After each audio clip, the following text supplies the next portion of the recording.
Look, I just wanted it to grow. It was there in the corner, right where that asparagus fern was.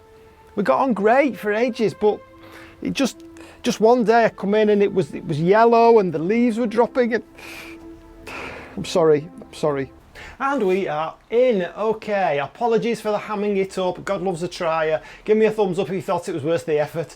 So, we are talking about Begonia Gryphon today, and you can Google the care, of course. Anybody can do that. I did that initially. But surely the best thing is to get advice, if you want to call it advice, or certainly the experiences, learn from the experiences of someone who's grown it and failed, because it's the failing that hopefully we learn from. Failure equals learning, and that's what I like to think. And of course, unfortunately, some of us need several failures before we learn that lesson, and I count myself among those people. So what we're going to do is have a look at the Begonia Gryphon, have a look what makes it such a great begonia. We seem to be on a little bit of a begonia kick at the moment, and then we're going to talk about what happened with mine, how it failed, how it succeeded, and it did that several times over until I learnt my lesson as to what exactly it needs in my climate, in my environment in the UK. But you might learn some lessons from that too. So let's turn around and have a look at this marvellous plant. Okay, I'm going to try and dig it out from down here. It's surrounded by loads of begonias, so I'm going to have to be very careful, so just bear with me.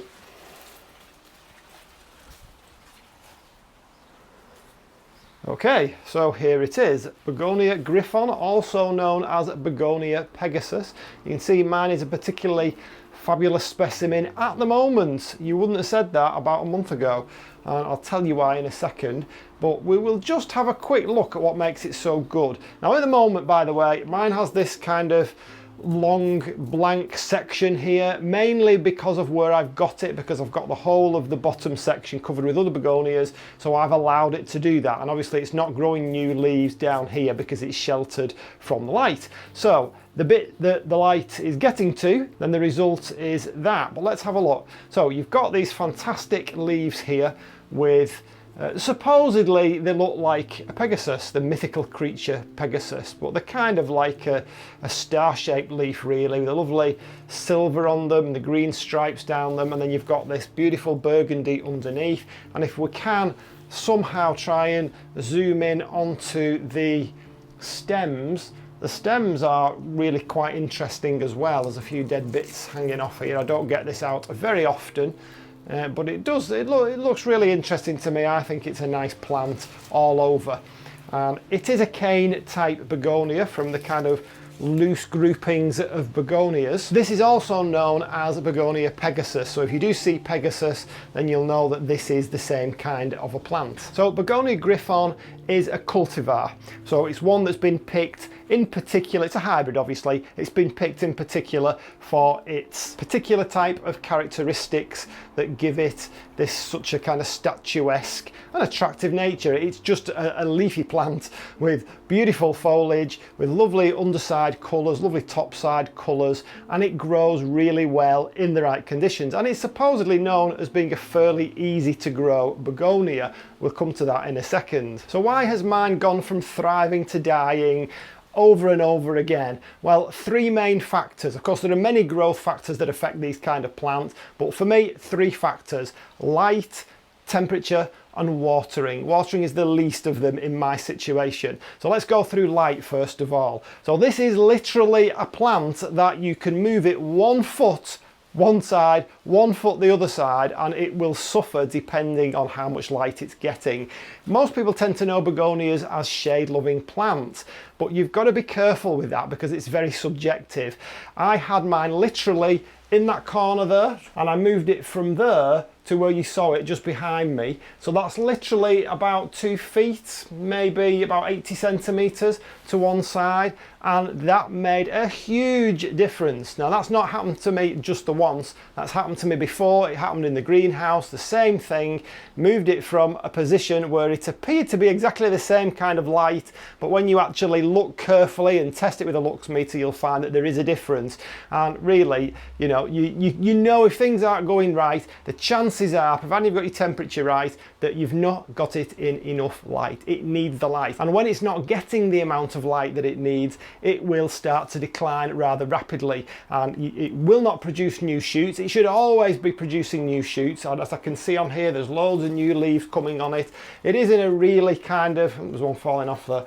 It is in a really competitive place at the moment where it is. It's very, very packed with all the other begonias because they're putting on tons of growth at this time of year. But you can see it's a healthy plant now. There are no yellowing leaves. Yes, you're always going to get the odd leaf dropping off, but I got to the point where it was practically sticks and I moved it to the left just a couple of feet, right under the grow light, so it's just under my head here, and that made all the difference. And that's happened with several begonias. Lots of them, we think that they don't need any light. We think that they cope with shady places, but in a position that I'm in, I only get the sun for a couple of hours each day here. There are big trees blocking the light when the sun comes round in the sky, and of course it means it's pretty dark in here, even with grow lights. So I would say that is the first thing to look at if your Begonia Gryphon or Pegasus is declining. The second thing to look at is the temperature. Well, not necessarily in that order, you know, whichever one is the problem, then that you've got to fix it, haven't you, with a plant.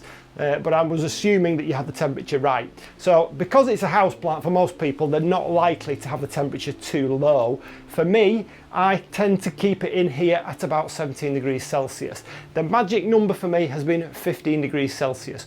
Once it drops below 15 degrees Celsius, then again, just like with the light, it starts to decline. So keep it above 15 degrees Celsius and then you won't have too much trouble. The third one, and probably the least one in my case anyway, was the watering. So this is a plant that, yes, it will show you if it's suffering from lack of water because it will wilt. It will also wilt if you give it too much water and it's sitting in water. That makes it sound like it's really tricky. It's not really. You really just need to let that media dry out, and after a couple of days then give it a really good thorough soak and make sure it's not sitting in water for too long. So once you get the conditions right for it, then it recovers very, very quickly. In a matter of a couple of days you will begin to see new leaves coming on it. It's a really fast growing plant.